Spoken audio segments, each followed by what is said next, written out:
जय जय स्वसंवेद्या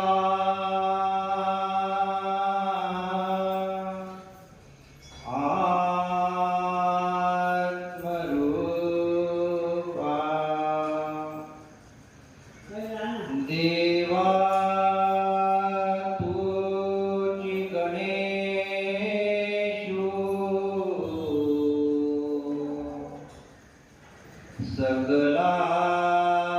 सगलार्थमती प्रकाशो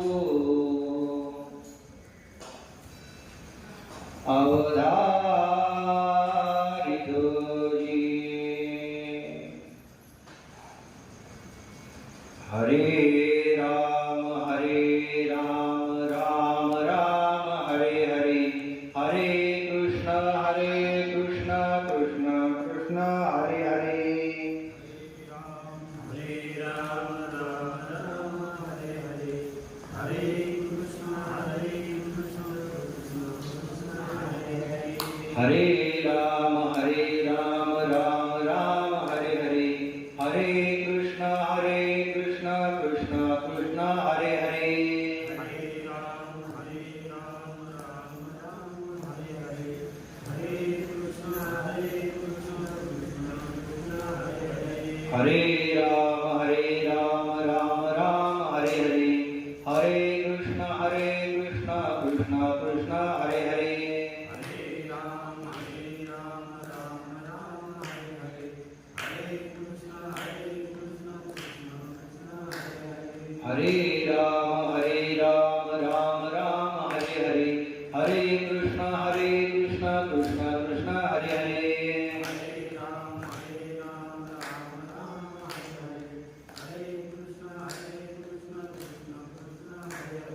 हरे राम राम हरे हरे हरे कृष्ण कृष्ण कृष्ण हरे हरे हरे राम राम हरे हरे हरे कृष्ण कृष्ण कृष्ण हरे हरे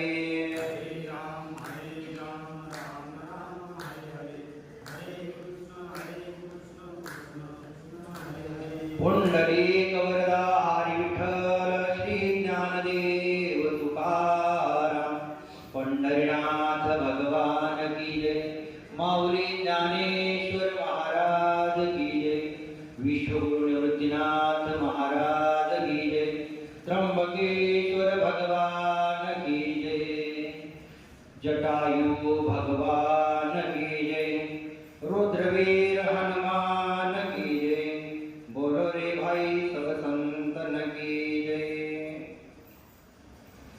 अंत काले च मामेव स्मरण मुक्त्वा कलेवरम्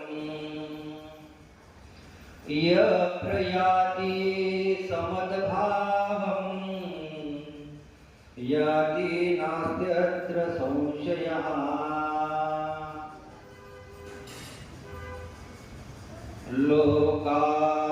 लोकाभिरामम्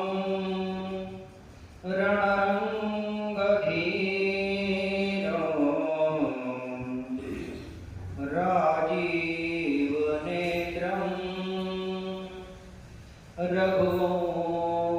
रघुवंशनाथम् कारुण्यरूपम् करुणाकरं तं श्रीरामचन्द्रं शरणं प्रपद्ये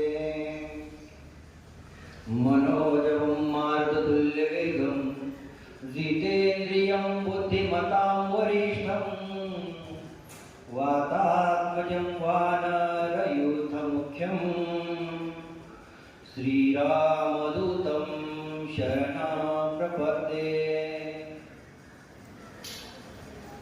वर्णानामर्थसङ्घानां रसानां छन्दसामपि मङ्गलानां च कर्तारो वन्दे वाणी विनायको भवानी शङ्करो वन्दे श्रद्धा विश्वासरूपिणो याभ्यां विना न पश्यन्ति सिद्धः स्वान्तस्थमीश्वरम् यन्मायावशवर्ति विश्वमखिलं ब्रह्मादिदेवा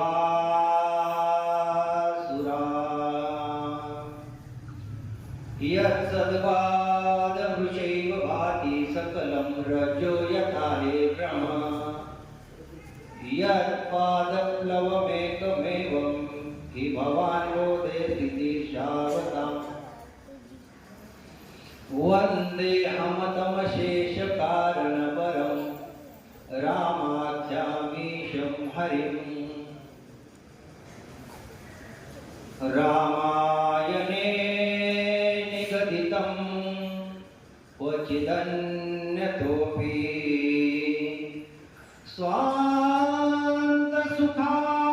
स्वान्तसुखाय तुलसी रघुनाथ गाथा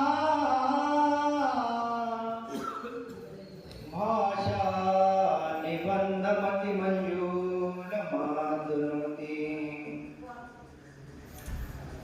नमो विठ्ठला राधया पांडुरंगा नमो रुक्मिणी माऊली ज्ञानगंगा नमो पुंडलिका नमो चंद्रभागा नमस्कार माता रुक्मिणी पांडुरंगा जयाचे जनी जन्म नामार्थ झाला जयाने सदा वास नामात केला जयाचे मुखी सदा नाम कीर्ती नमस्कार माता सच्चिदानंद श्रीपाद बाबा मूर्ती नमो जन्मभूमी जिथे जन्मलो मी नमो कर्मभूमी तिथे वाढलो मी नमो भारत भूमी तिच्या सर्व कामी जिथो देह माझा प्रभू प्रार्थितो मी कलावज्ञ जीवो धारावतारं कलाकांक तेजोदिकामोदिवक्त्रं खलानीशवादापनोदार्हदक्षं समाधिस्थमूर्तिं भज ज्ञानदेवम् रामाय रामभद्राय रामचंद्राय वेदसे रघुनाथाय नाथाय सीताया पतये नमः धर्मातिया कामा धाडिये आम्हा धन्य धन्य माझा परब्रह्म श्रीरामा गोपाल कृष्ण भगवान की जय प्रभु रामचंद्र भगवान की जय पक्षीराज जटायु भगवान की जय बोलो रे भाई सब संतन की जय अंतकाले च मामेव स्मरण मुक्त्वा कलेवरं यत्र याति समद्भावं याति नास्त्यत्र संशयः प्रस्तुत प्राप्त प्रसंगी प्राप्त वेळी प्राप्त घटिका सेवेकरिता घेतलेला श्लोक अखिल कोट विश्व ब्रह्मांड चालक करुणावरून आले उत्पत्ती स्थिती लय या भगवान प्रभूच्या हातामध्ये आहे म्या बोलविल्या वेदू बोली म्या चालविल्या सूर्य चाले म्या हलविल्या प्राण हले तू जगाते करिता किंवा वृक्षाची या पाने हाले ज्याची सत्ता राहिली अहंता मग गोठे किंवा चाले हे शरीर कोणाची असते कोण बोलवितो हरिवीन सोन्याचे मणी केले ते सोन्याचे सुचविले तैसे म्या जग धरिले सभाई अभ्यंतरी गतीर भरता प्रभू साक्षी शरण निवासा सुर अशा या भगवान पंढरीशी पांडुरंग परमात्म्याच्या 7वा अवतार 8वा वेळेला बाप रखमा देवीवर विठ्ठल जोडला 8वा अवतारही तोच आहे 7वा अवतारही तोच आहे आणि गेल्या 28 युगांपासून पंढरी त्याच्या भूवैकुंठावर विटेवर समचरण ठेवून त्या ठिकाणी जो अखंडित उभा आहे तो भगवान पंढरीची पांडुरंग परमात्मा सुद्धा तोच आहे अशा या भगवान श्रीकृष्णाने 7वा अवतार घेतला आणि 7व्या अवतारामध्ये जगाच्या कल्याणाकरता विश्वाच्या कल्याणाकरताची अमोघ वाणी भगवंताच्या मुखातून बाहेर पडली, ती म्हणजे श्रीमद भगवद्गीता. आणि श्रीमद भगवद्गीतेतल्या 8व्या अध्यायातील 5व्या क्रमांकाचा श्लोक या ठिकाणी प्रवचन रूपी सेवेकरता घेतलेला आहे. कोणत्याही कार्यक्रमाला, प्रवचनाला, कीर्तनाला, व्याख्यानाला, कथेला, कार्यक्रमाला सुरुवात करत असताना त्या कार्यक्रमाचं आयोजन प्रयोजन जरी आपल्या सर्वांना माहिती असलं तरी सुद्धा वक्त्याला त्या कार्यक्रमाचा 2 मिनिटांचा परिहार देणं हे त्या वक्त्याचे आद्य कर्तव्य आहे. आणि म्हणून आज या ठिकाणी आज या ठिकाणी या बारवकर कुटुंबातील एक ज्येष्ठ व्यक्तिमत्व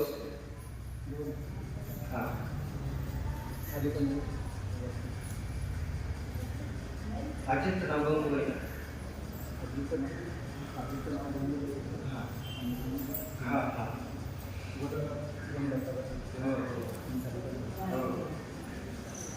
या ठिकाणी समस्त शोकाकुल परिवार बारवकर परिवारावरती एक नाही तर काळाने त्या ठिकाणी 2-2 घरातले 2-2 व्यक्तिमत्व घेऊन त्या ठिकाणी काळाने मोठा दुःखाचा डोंगर त्या परिवारावरती कोसळलेला आहे. यामध्ये हेमलता, कैलासवासी सौभाग्यवती हेमलता हिरामन पवार बारवकर या ताईंना जाऊन या ठिकाणी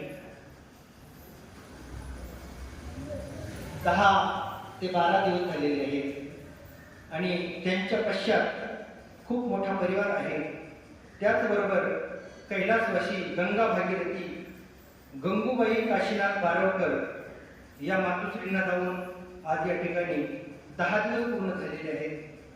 त्यांच्या पाठीमागे मोठा परिवार आहे. हेमलता हिरामन बारवकर यांच्या पाठीमागे त्यांचे पती आहेत हिरामन कुंडलिकराव बारवकर हे पती आहेत. कुंडलिक हरी बारवकर सासरे आहेत. शशिकांत कुंडलिक बारवकर दीर आहे. प्रल्हाद कुंडलिक बारवकर दीर आहे. यशोदाबाई कुंडलिक बारवकर सासू आहे. पुष्कर हिरामन बारवकर मुलगा आहे. श्रुती हिरामन बारवकर मुलगी आहे. मंदाबाई शांताराम बोराडे ननंद आहे. नंदाबाई रंगनाथ क्षीरसागर ननंद आहे. चंद्रकला अरुण बोराडे ननंद आहे. मनोहर रामचंद्र बारवकर भाया आहे. चंद्रकांत रामचंद्र बारवकर दीर आहे. विष्णू रामदास बारवकर दीर आहे. प्रकाश रामदास बारवकर दीर आहे. आणि आदेश, चेतन, किरण, तेजस, धनश्री ही सर्व बालगोपाळ यांच्या कुटुंबातील हे लहान मुलं आहेत. समस्त बारवकर परिवार गंगूबाई आजी यांच्या पाठीमागे देवराम काशीनाथ बारवकर मुलगा आणि नथू काशीनाथ बारवकर मुलगा आहे. त्याचबरोबर आपल्या परिवारात या ठिकाणी श्री हरिभक्तीपरायण ज्यांच्या माध्यमातून मला ही सेवा प्राप्त झाली, तुमच्या सर्वांचा दर्शनाचा योग मला ज्यांच्या माध्यमातून प्राप्त झाला, ते आपल्याच कुटुंबातील आपलेच नातेवाईकातील एक आदर्श व्यक्तिमत्व श्री हरिभक्तीपरायण मदन दादा काळे यांच्या माध्यमातून मला ही प्रवचन रूपी सेवा करण्याची संधी मला प्राप्त झाली. आमच्या गंगा भागीरथी कैलासवासी गंगूबाई काशीनाथ बारवकर या ज्यांचं माझ्यावरती वडिलांप्रमाणे प्रेम आहे असे निवृत्ती दादा बोराडे, बरोबर ना, असे निवृत्ती दादा बोराडे यांच्या त्या सासूबाई आहेत. आणि निवृत्ती दादांचे जावई श्री हरिभक्तीपरायण मदन दादा काळे या ठिकाणी त्यांच्या माध्यमातून मला सेवा करण्याची संधी प्राप्त झाली. माझं परम भाग्य समजतो. आणि ही जी संधी पुण्य फळले बहुता दिवसा भाग्य उदयाचा ठसा. आणि म्हणून या परिवाराचं आमच्या परिवारावरती खूप सारं प्रेम आहे. निवृत्ती दादा, त्यांचा संपूर्ण बोराडे परिवार, काळे परिवार आणि या सर्व परिवाराचं नितांत आमचं प्रेम असल्यामुळं आणि या ठिकाणी माझ्या भाग्याचा उदय झाल्यामुळं या सर्व तीर्थ टाकेत या ठिकाणी राम भक्त पक्षीराज जटायू महाराज यांच्या या पावन तीर्थक्षेत्र सर्व तीर्थ टाकेत या ठिकाणी मला ही सेवा करण्याची संधी मला प्राप्त झालेली आहे. भगवान श्रीकृष्ण म्हणतात अंतकालेचे मामेव स्मरण मुक्तवा कलेवरम यत्र याती समद्भावम याती नास्त्यत्र संशयः. अर्जुना, जो कोणी मनुष्य प्राणी अंतकाळ समीप आल्यानंतर किंवा ही लोकांची यात्रा संपून परलोकामध्ये जात असताना, परलोकामध्ये गमन करत असताना, स्थूल देह सोडून परलोकामध्ये जात असताना जो कोणी मनुष्य प्राणी माझं चिंतन करतो, नव्हे माझं चिंतन करीत जो देहत्याग करतो, तो व्यक्ती, तो मनुष्य प्राणी तो माझ्या स्वरूपालाच प्राप्त होतो. याती नास्त्यत्र संशयः. याच्यात काहीच संशय नाही. जो मनुष्य प्राणी माझं नामस्मरण करीत चिंतन करीत तो माझ्या स्वरूपाला प्राप्त होतो, किंबहुना माझ्यातच विलीन होत असतो. याच्यात काहीच संशय नाही. असं 8व्या अध्यायाच्या 5व्या श्लोकामध्ये भगवान श्रीकृष्ण अर्जुनाला सांगतात. परंतु 7वा अध्याय आणि 8व्या अध्यायाचं जर जन्य जनक भाव जर बघितला तर 7व्या अध्यायामधून 8व्या अध्यायाची उत्पत्ती आहे. 7व्या अध्यायामधून 8व्या अध्यायाची उत्पत्ती आहे आणि 8वा अध्याय या ठिकाणी 8व्या अध्यायामध्ये भगवान श्रीकृष्ण अर्जुनाला सांगतात. परत का सांगण्याची वेळ आली. याचं कारण असं आहे की 7व्या अध्यायाच्या शेवटी ज्यावेळेस भगवान श्रीकृष्ण अर्जुनाला अंतकाळ सांगत होते त्यावेळेस श्रीकृष्ण अर्जुनाचं लक्ष नव्हतं आणि अर्जुनाचं किंचित लक्ष नसल्यामुळं अर्जुनाच्या लक्षात आलं नाही आणि अर्जुनाने परत 8व्या अध्यायाच्या सुरुवातीला पहिल्या 2 श्लोकामध्ये त्या 7 प्रश्नांची उत्तर विचारलेली आहेत आणि अर्जुनाचे जे 7 प्रश्न आहेत 2 श्लोकामध्ये किम ब्रह्म किम अध्यात्म किम कर्म पुरुषोत्तमा किम आदिदैवम आदिभूतम च. 7 प्रश्न. अध्यात्म काय आहे, अधिदैव काय आहे, मरण काय आहे, जरा मरण मोक्ष आहे.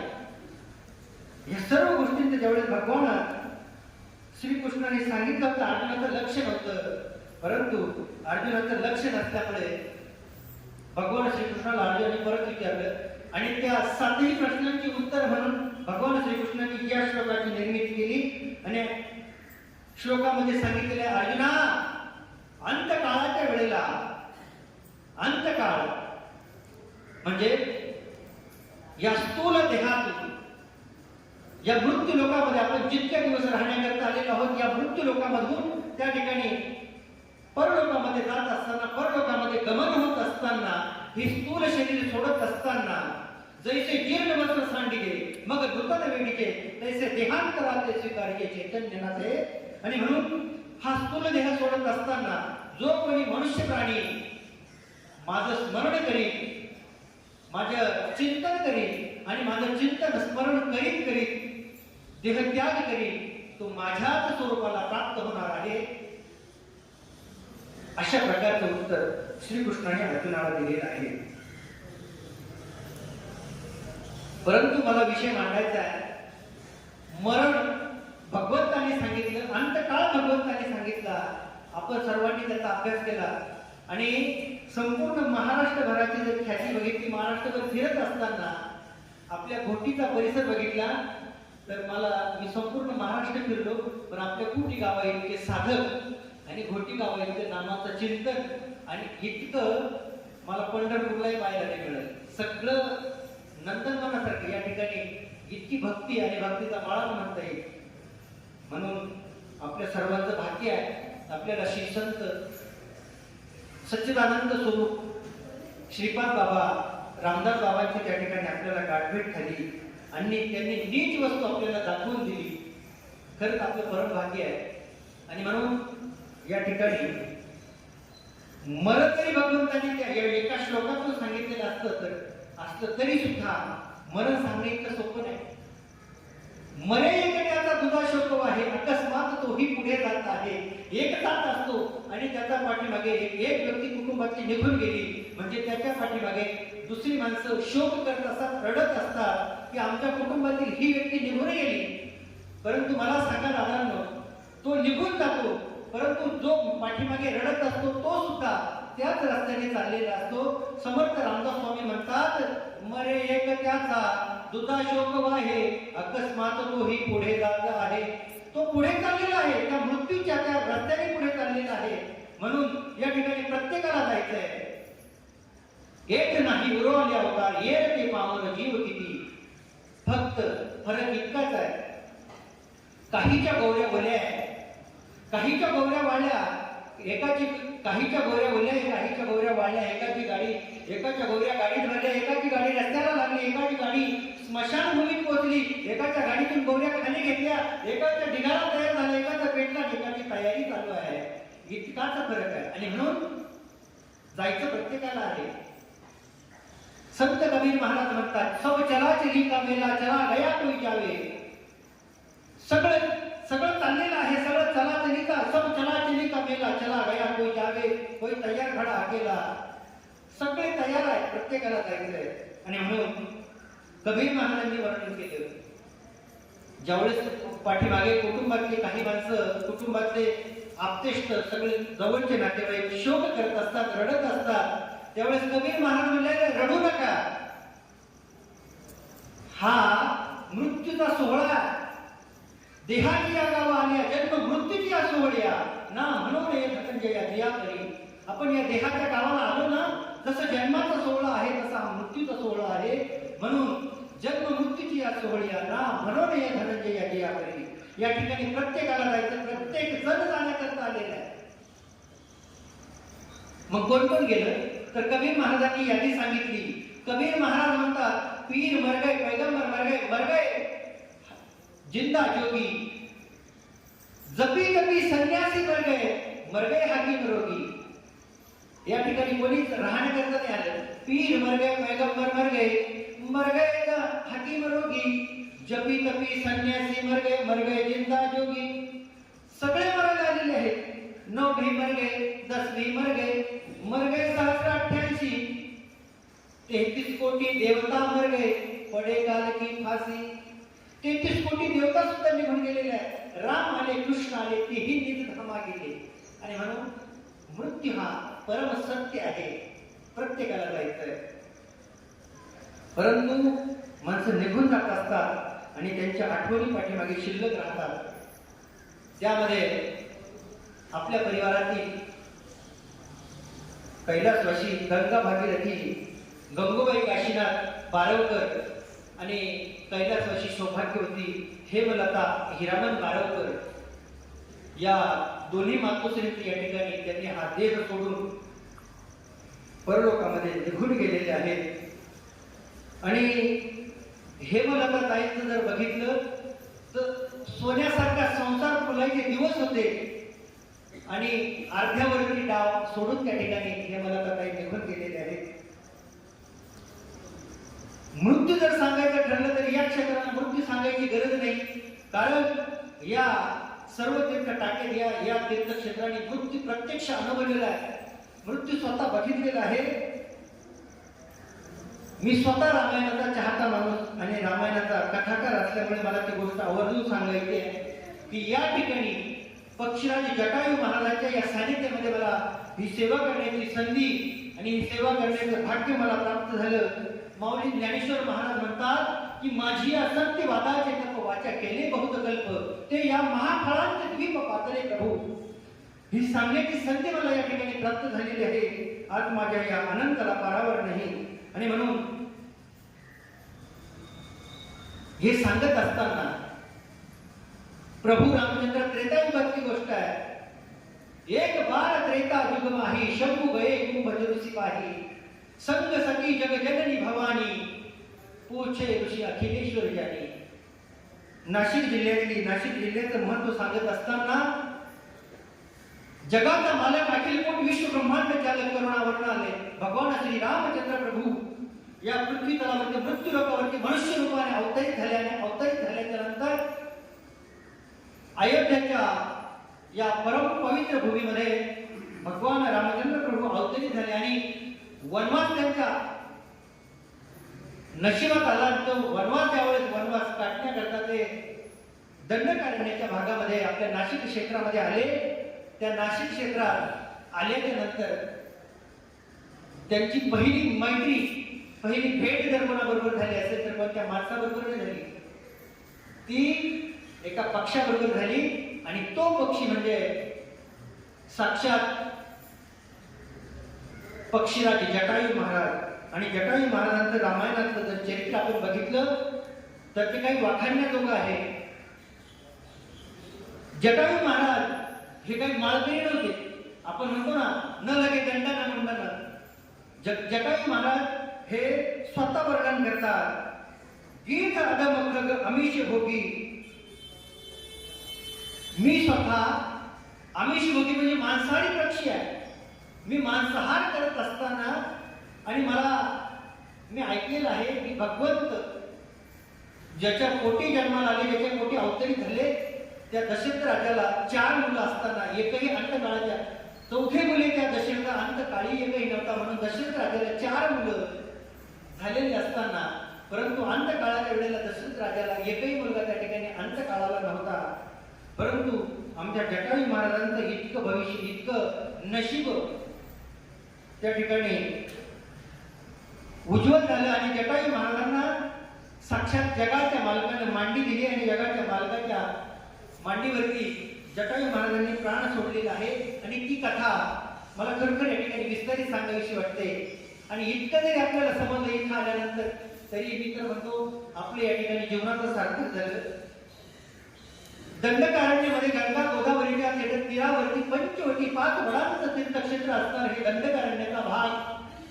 अनकई किल्ल्याच्या बाजूने दक्षिण दिशेला, पश्चिम दिशेला जात असताना, दक्षिण पश्चिमेच्या मध्यांतरावरती जात असताना प्रभू रामचंद्र, सीतामाया आणि लखनजी त्या ठिकाणी जात आहेत. चित्रकूटावरती त्या ठिकाणी 13 वर्षाचा प्रवाह त्यांचा त्या ठिकाणी मुक्काम त्यांचा संपलेला आहे.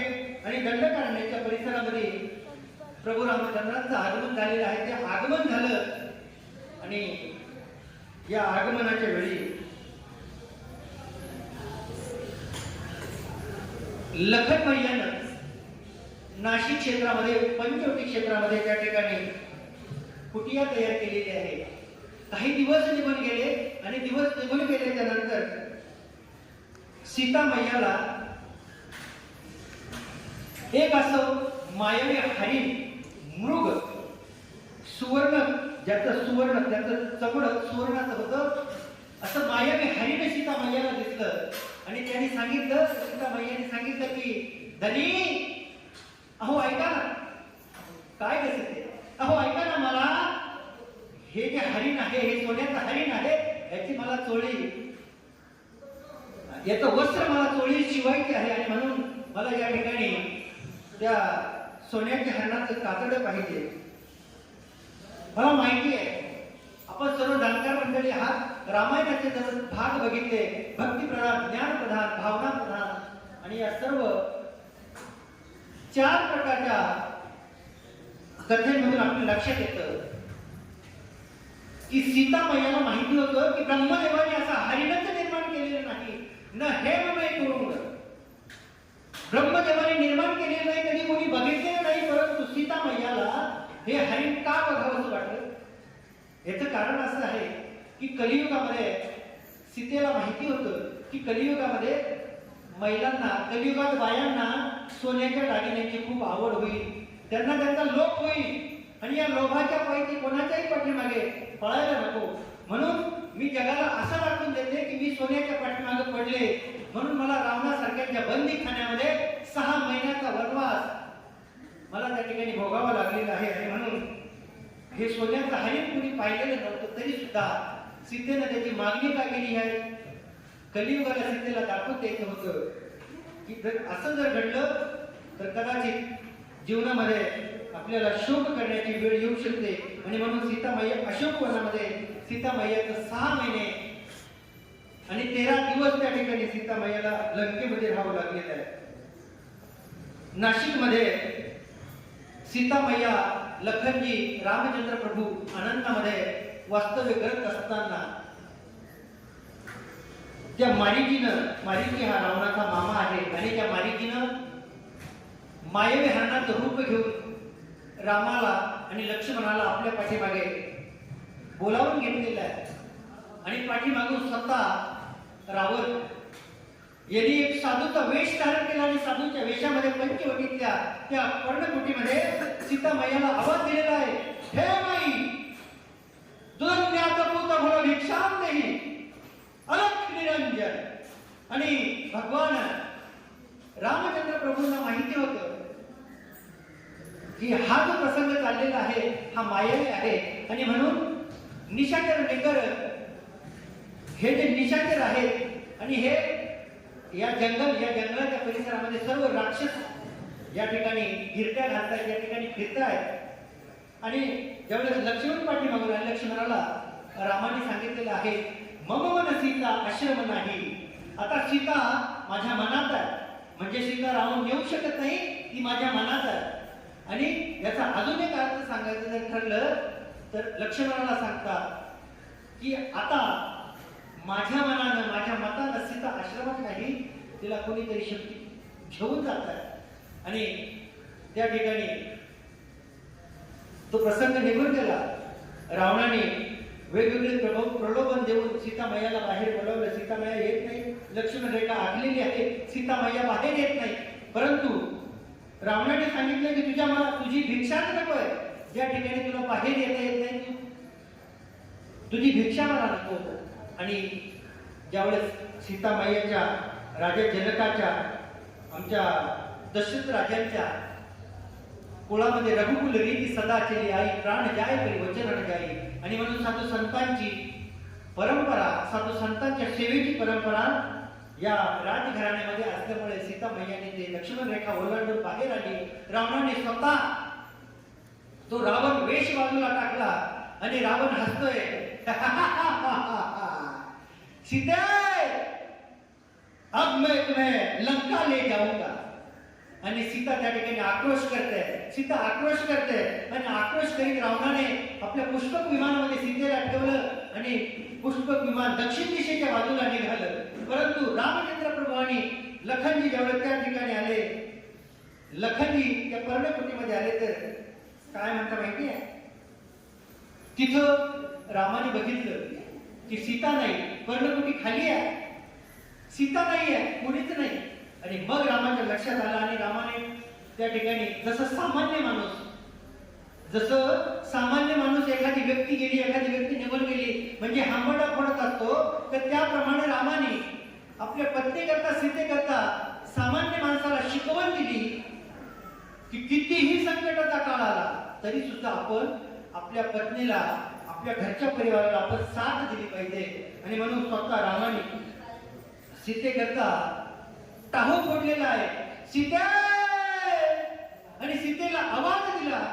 परंतु सीता नाही, लखनजी आवाज देतात भाभी, राम प्रभू आवाज देतात सीते, लखन आवाज देतात भाभी. आणि आवाज देत देत देत या ठिकाणी ती सर्व मंडळी पश्चिम दिशेच्या बाजूने निघालेली आहे. कुणीकडे शोधायचं सीतेला. आणि हा शोध घेत असताना संत गोस्वामी तुलसीदासजी वर्णन करतात की त्या मागे जात असताना, त्या पुष्पक विमानातून जात असताना सीता मैयाने आपल्या शरीरावरती काही आभूषण त्या ठिकाणी टाकलेली आहे. आणि जात असताना त्या ठिकाणी असं वर्णन आलं की पश्चिम दिशेकडे जात असताना प्रभू रामचंद्रांनी थोडासा रस्ता बदलला आणि या ठिकाणी शनिक मार्गे, वडीवरा मार्गे ज्या मार्गाने आम्ही आलो त्याच रस्त्याने प्रभू निघालेले आहेत. आणि दक्षिण दिशेच्या बाजूला प्रभू चालतात. आणि चालत असताना या ठिकाणी काही आभूषण, काही वस्त्राचे तुकडे त्या ठिकाणी प्रभू रामचंद्र प्रभूंना लक्षात येतं. आणि जात असताना प्रभू झाडांना, वेलींना त्या ठिकाणी आलिंगन देतात. आलिंगन देऊन विचारतात, हे खगमुख, हे मधुकर श्रेणी, हे खगमुख, हे मधुकर श्रेणी, क्या तुम देखी सीता मृग नयनी. हे झाडांना, वेलींना, पशूंना, पक्ष्यांनो, माझी मृग नयनासारखी, माझी हरणाच्या डोळ्यांसारखी सीता तुम्ही बघितली का? प्रभू रामचंद्र अशा प्रकारे विचार न करता झाडांना विचारतात, पक्ष्यांना वेलींना विचारतात आणि लखनजी त्यांना त्या ठिकाणी आवाज देऊ देऊ सांगतात की भैया लक्ष्मण समुजाय बहु भांति, लक्ष्मण समुजाय बहु भांति, पूछत तेले लता रूपांति। लखनजी या ठिकाणी रामचंद्र प्रभूंना वेगवेगळ्या प्रकारे समजून सांगण्याचा प्रयत्न करतात, तरी रामचंद्र प्रभू ऐकत नाही। आणि मग पुढे जात असताना पक्षीराज जटायू गीतराज सुनी आरत बाणी, रामायणाचा उल्लेख आहे हा, गीतराज सुनी आरत बाणी रघुकुल तिलक नारी पहिजानी। या ठिकाणी पक्षीराज जटायू या ठिकाणी आराम करीत असताना त्यांच्या लक्षात आलं की या वरती आकाश मार्गाने जात असताना कोणत्या तरी श्रीचा आवाज येतोय आणि ही श्री साक्षात रघुकुलाचा तिलक असणारे रामचंद्र प्रभू यांची धर्मपत्नी कदाचित सीता मैयाच असण्याची शक्यता आहे। कारण मी ऐकलेलं आहे की रामचंद्र प्रभूंना 14 वर्षाचा वनवास आहे आणि वनवासामध्ये असा प्रसंग घडण्याची शक्यता आहे। आणि म्हणून त्या ठिकाणी पक्षीराज जटायूने बघितलं।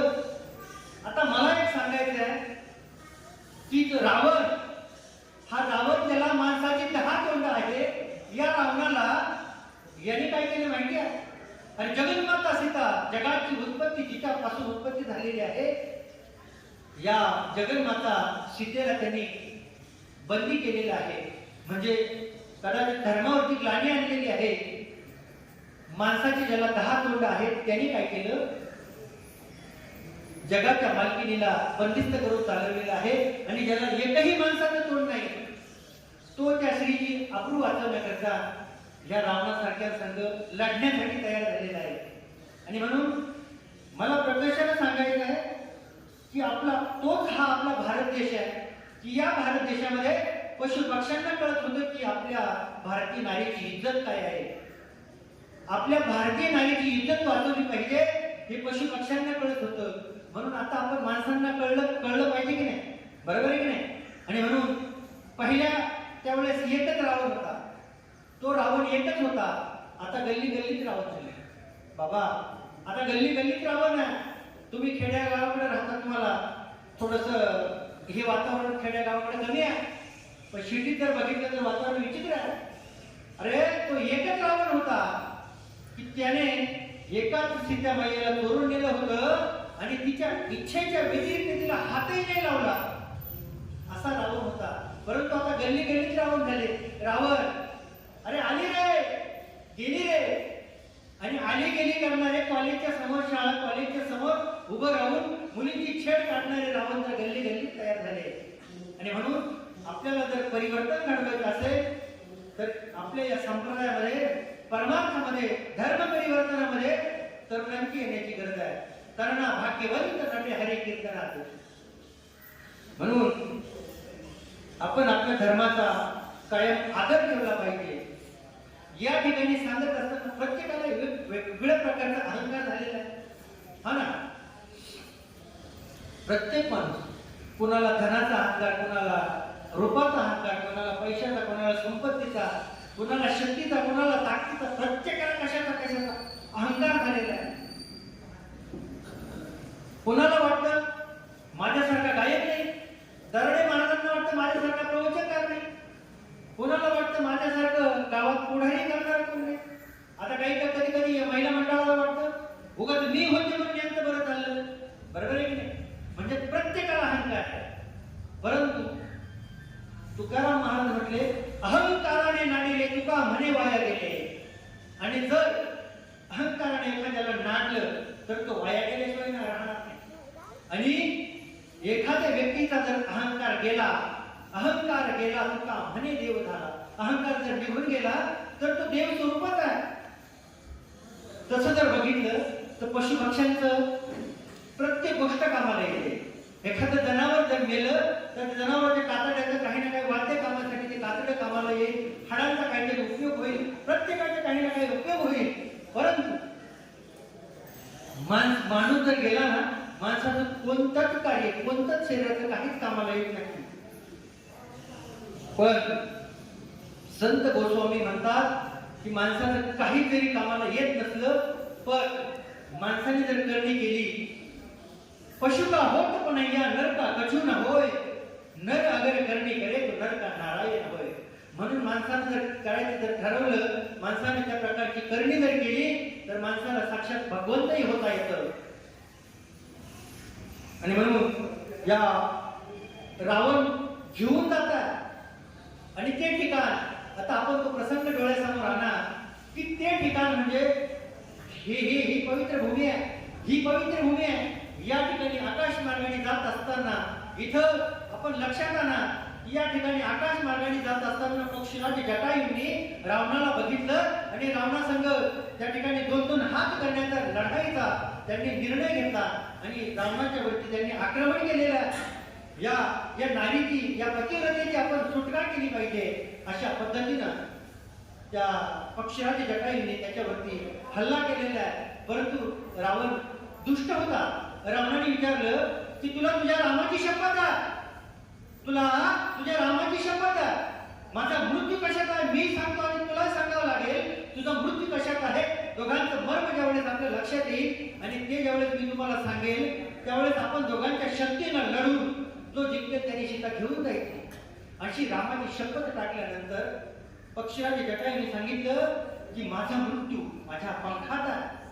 आणि रावणाने कपट केलं. रावणाने सांगितलं की माझा मृत्यू माझ्या पायाच्या अंगठ्यात आहे. आणि तसं जर बघितलं, बिभीषणाने सांगितलं होतं की रावणाचा मृत्यू त्याच्या बेंबीमध्ये आहे, त्याच्या बेंबीमध्ये अमृत आहे आणि त्या अमृताचा ज्यावेळेस भंग होईल, विनाश होईल, त्यावेळेला त्याचा मृत्यू होईल. आणि रावणाने कपट केलं. रावणाने सांगितलं माझा मृत्यू माझ्या पायाच्या अंगठ्यामध्ये आहे. पक्षीराज जटायूंनी त्या अंगठ्यावरती आक्रमण केलं, तो अंगठा फोडण्याचा प्रयत्न केला तर रावणाने कपटाने कट्यार काढले आणि त्या पक्षीराज जटायूचे पंख त्या ठिकाणी छाटून टाकले.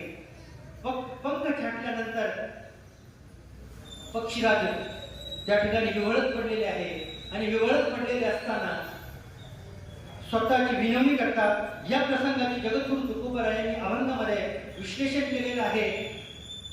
जगद्गुरु तुकोबारानंतर जटायू महाराज ज्यावेळेस सर्व तीर्थाच्या ठिकाणी पडलेले असताना त्यांनी भगवंताला एकच आळवणी केलेली आहे, रामा